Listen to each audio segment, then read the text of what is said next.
Welcome to Sharath Chandra IAS academy. Myself Manikanta.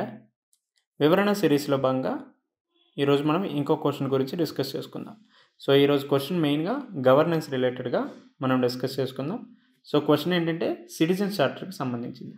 The citizen charter has been a landmark initiative in ensuring the citizen centric administration, but it is yet to reach its full potential, identify the factors hindering the realisation of its promise, suggest measures to overcome them. So మెయిన్గా demand of the question ఏమడిగారంటే citizen charter ఏదైతే ఉందో అది ఎందుకు landmark ఇనిషియేటివ్గా ఉందన్నారు. And also ఈ landmark initiative వచ్చినప్పటికీ కూడా దీని యొక్క ఫుల్ పొటెన్షియల్ అనేది స్టిల్ ఎప్పటికీ కూడా అందుకోలేకపోతుంది. దానికి గల కారణాలు ఏంటి? సో ఏ ఫ్యాక్టర్స్ దాన్ని హిండర్ చేస్తున్నాయి, అలానే ఈ ఫ్యాక్టర్స్ ఏవైతే దీన్ని హిండర్ చేస్తున్నాయో కొన్ని మంచి మెజర్స్ తీసుకురావాలి అనేసి చెప్పమన్నారు. So suggest measures to overcome them. So maximum మనం ఇంట్రొడక్షన్ ఏ విధంగా చెప్పొచ్చు, సిటిజన్ చార్టర్ అంటే ఏంటి, దానివల్ల కలిగే ప్రయోజనాలు ఏంటి అని చెప్పొచ్చు. సో సిటిజన్ చార్టర్ అంటే ఏంటి?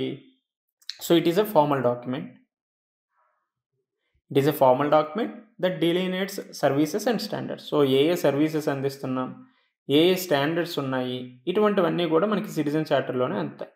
సో నార్మల్గా మనం ఇఫ్ ఇన్ కేస్ ఏదైనా గవర్నమెంట్ ఆఫీస్కి వెళ్ళామంటే సో గవర్నమెంట్ ఆఫీస్కి ఎంటర్ అయ్యే ముందే ఒక బ్యానర్లో మనకు కనిపిస్తాయి.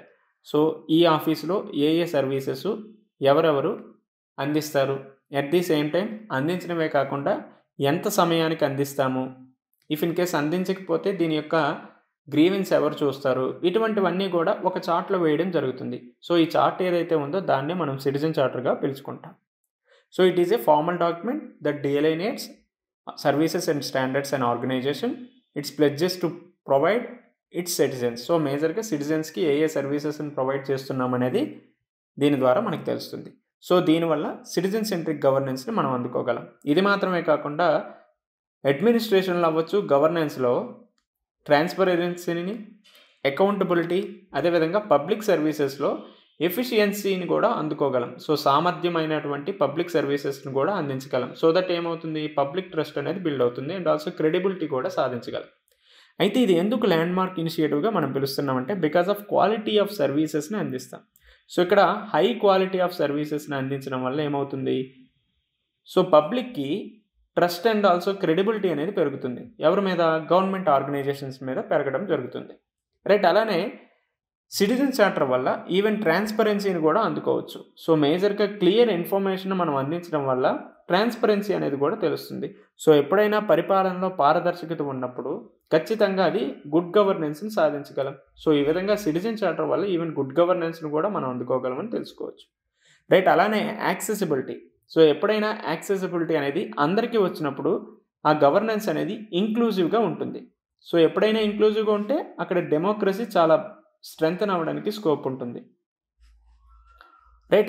అట్ ది సేమ్ టైం ఎప్పుడైనా వెల్ఫేరిస్టిక్ అప్రోచ్లో ఇంక్లూజివ్ అనేది మ్యాటర్ కదా. సో ఈవెన్ మనం ఎకానమీ పర్స్పెక్టివ్లో కూడా ఇంక్లూజివ్ గ్రోత్ గురించి ఎక్కువగా మాట్లాడుకుంటాం. సో దట్ ఎప్పుడైనా అడ్మినిస్ట్రేషన్ కావచ్చు, గవర్నెన్స్ అనేది యాక్సెసిబిలిటీ ఉండాలి. సో యాక్సెసిబిలిటీ అనేది ఇంక్లూజివ్గా ఉండాలి. సో సిటిజన్ చార్టర్ వల్ల ఇంక్లూజివిటీ అనేది అడ్మినిస్ట్రేషన్లో వస్తుంది. రైట్. అదేవిధంగా రిడ్రెస్ ఆఫ్ గ్రీవెన్సెస్. సో నార్మల్గా ఇఫ్ ఇన్ కేస్ ఈ సిటిజన్ చార్టర్ అనేది అందించాం, సో ప్రాపర్గా సర్వీసెస్ అనేవి అందలేదు, ఎవరికి?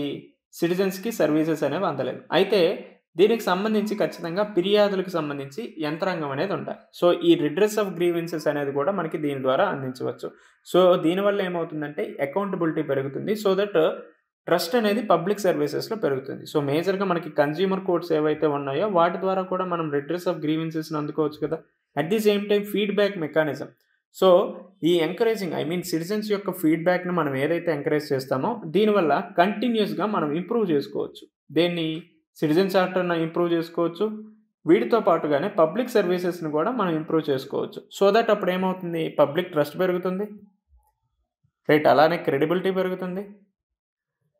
అడ్మినిస్ట్రేషన్లో ఎఫిషియన్సీ కూడా ఇంక్రీజ్ అవుతుంది అండ్ ఆల్సో వర్క్ కల్చర్ కూడా బాగుంటుంది. రైట్. ఇదంతా కూడా government side. If in case citizens side కూడా మనం ఆలోచిస్తే ఏముంటుంది, సో వాళ్ళు ప్రాపర్గా గవర్నమెంట్ రిలేటెడ్ బెనిఫిట్స్ అన్నీ కూడా అందుకోవడం జరుగుతుంది. సో దట్ అక్కడ కూడా ఇంక్లూజివిటీ అనేది అందుకోగలం. రైట్. అలానే పార్టిసిపేషన్, పీపుల్స్ యొక్క పార్టిసిపేషన్ కూడా పెరుగుతుంది. అక్కడ కూడా ఇంక్లూజివిటీ అనేది అందించగలం. రైట్. అలానే డెమోక్రసీ అనేది కూడా బలహీనం స్ట్రెంథెన్ అవ్వడానికి స్కోప్ ఉంటుంది. సో ఈ విధంగా ఈ అంశాలకు అనుగుణంగా ఇది ఒక ల్యాండ్ మార్క్ ఇనిషియేటివ్గా మనం చెప్పొచ్చు. అయితే ఇంత మంచిగా ఉన్నటువంటి సిటిజన్ చార్టర్ చాలా ఫ్యాక్టర్స్ దీన్ని హిండర్ చేయడం జరుగుతుంది. సో మేజర్గా అవేర్నెస్ అనేది చాలా తక్కువగా ఉంది. సో అటు సిటిజన్స్లో కావచ్చు, ఇటు బ్యూరోక్రసీలో కూడా చాలా వరకు రెసిస్టెన్స్ ఇటు ఎదురవుతుంది. సిటిజన్స్లో అయితే చాలా వరకు అవేర్నెస్ తక్కువగా ఉంది. సో మేజర్గా రూరల్ రిలేటెడ్ బ్యాక్గ్రౌండ్లో అయితే అవేర్నెస్ మరింత తక్కువగా ఉంది. రైట్. ఈవెన్ ఇన్యాడిక్వేట్గా ఇంప్లిమెంటేషన్ అనేది కూడా జరుగుతుంది. సో మోస్ట్లీ అన్ని గవర్నమెంట్ ఆఫీసెస్లో కూడా సిటిజన్ చార్టర్ అనేది ఉంది. బట్ దాని యొక్క ఇంప్లిమెంటేషన్ అనేది చాలా తక్కువగా ఉంది.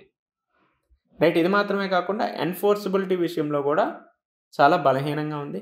రైట్. అదేవిధంగా గ్రీవెన్స్ రిట్రెసల్ మెకానిజం ఏదైతే ఉన్నామో అది ఇన్ఎఫెక్టివ్నెస్గా ఉంది. సో ఈవెన్ సిటిజన్ చార్టర్నే మనం ప్రాపర్గా అమలు చేయనప్పుడు ఇంకా గ్రీవెన్స్ రిట్రెసల్ మెకానిజం బాగుంటుందని మనం ఎలా ఎక్స్పెక్ట్ చేయొచ్చు? సో దట్ ఇది కూడా ఇన్ఎఫెక్టివ్నెస్గానే ఉంది.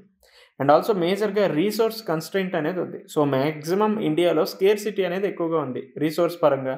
సో దట్ ఈ రీసోర్స్ స్కేర్సిటీ ఉన్నంతకాలం ఏమవుతుందంటే ఇఫ్ ఇన్ కేస్ ఎంత గొప్ప సిటిజన్ చార్టర్లో వచ్చినప్పటికీ కూడా దాని యొక్క ఇంప్లిమెంటేషన్ అంతంత మాత్రంగానే ఉంటుంది. సో అందుకనే ఈ రీసోర్స్ కన్స్ట్రెయింట్ ఉండకుండా వాటిని ఆప్టిమల్గా యూటిలైజ్ చేసేటటువంటి చర్యలు తీసుకోవాలి. సో దట్ అప్పుడు మనం ఈ రీసోర్స్ కన్స్ట్రెయింట్ ఉన్నప్పటికీ కూడా సిటిజన్ చార్టర్ని ప్రాపర్గా ఇంప్లిమెంట్ చేయొచ్చు. రైట్. అలానే రెగ్యులర్ అప్డేట్స్ కూడా ఉండడం లేదు. సో ఎప్పుడో 1 ఇయర్ బ్యాక్ లేకపోతే 3-4 ఇయర్స్ బ్యాక్ ఉన్నటువంటి సిటిజన్ చార్టరే స్టిల్ ఇప్పటికీ మనకు గవర్నమెంట్ ఆఫీసెస్లో కనిపిస్తుంది. సో దట్ రెగ్యులర్ అప్డేట్స్ ఉండట్లేదు. At the same time copy paste సంస్కృతి ఎక్కువగా అవుతుంది. సో ఎక్కడ ఒక దగ్గర కాపీ చేస్తున్నారు, దాన్ని పేస్ట్ చేసి దాన్నే పోస్ట్ చేస్తున్నారు. ఇది మాత్రమే కాకుండా one size fits for all approach అనేది ఫాలో అవుతున్నారు. సో దేశం మొత్తం కూడా ఒకే సిటిజన్ చార్టర్ను ఫాలో అయితే ఇంకా ఆ గ్రామాల్లో, ఆ రూరల్ ఏరియాస్లో ఉన్నటువంటి సమస్యలకి ఇంకా సిటిజన్ చార్టర్ ఏ విధంగా హెల్ప్ అవుతుంది? సో దట్ ఎక్కడ ఏ అవసరం ఉందో దానికి అనుగుణంగానే సిటిజన్ చార్టర్ను మనం తయారు చేసుకోవాలి. సో ఈ విధంగా డీసెంట్రలైజ్డ్ అవ్వాలి సిటిజన్ చార్టర్ ఎప్పుడైనా. సో డీసెంట్రలైజ్ అయినప్పుడే మంచి రిజల్ట్స్ అనేవి వస్తాయి. సో దట్ మనం మెజర్స్లో ఈ అంశాన్ని కోట్ చేయొచ్చు. సో ఫస్ట్ ఈ సిటిజన్ చార్టర్ అనేది లీగల్ ఎన్ఫోర్స్మెంట్ లేదు. సో దట్ లీగల్ ఎన్ఫోర్స్మెంట్ వచ్చే విధంగా మనం చర్యలు తీసుకోవాలి. సో చట్టబద్ధత తీసుకురావాలి. At the same time regular updates ఉండాలి. దానికి ఎవాల్యుయేషన్ అనేది కూడా ఉండాలి. సో మనం ఇందాక చెప్పినట్టే ఫీడ్బ్యాక్ మెకానిజం అనేది ఖచ్చితంగా ఉండాలి. సో ఫీడ్బ్యాక్ మెకానిజం ఉన్నప్పుడు దాని regular updates and also evaluation జరుగుతుంది. సో దట్ ఒక మంచి సిటిజన్ చార్టర్ని మనం తయారు చేయవచ్చు. రైట్. అలానే ఇన్సెంటివ్స్ అండ్ ఆల్సో అకౌంటబిలిటీ అనేది కూడా ఓ మేజర్ రోల్ ప్లే చేస్తుంది. సో దీనివల్ల సర్వీస్ డెలివరీ అనేది కూడా చాలా వరకు ఇంప్రూవ్ అవ్వడానికి స్కోప్ ఉంటుంది. రైట్. అలానే పబ్లిక్ అవేర్నెస్ క్యాంపెయిన్. సో నార్మల్గా బ్యూరోక్రసీకి సిటిజన్ చార్టర్కి సంబంధించినటువంటి అంశాల గురించి తెలుసు. బట్ వాళ్ళు ప్రాపర్గా ఇన్ఎఫెక్టివ్గా ఇంప్లిమెంట్ చేస్తున్నారు.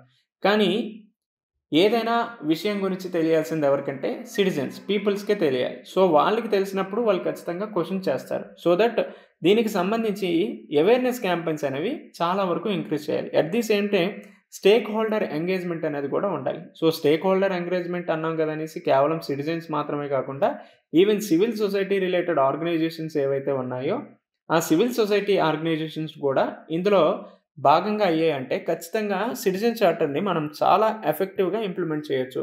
సో దట్ ఈ విధంగా మనం సిటిజన్ చార్టర్కి సంబంధించినటువంటి అంశాల గురించి డిస్కస్ చేసుకోవచ్చు. సో లాస్ట్గా ఏం కంక్లూజన్ చేస్తాం? Citizen charter has a brought significant advancement in the public service delivery.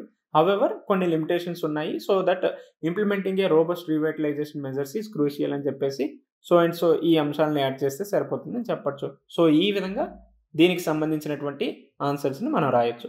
So రేపు ఇంకొక క్వశ్చన్తో కలుసుకుందాం. Until then take care. Bye.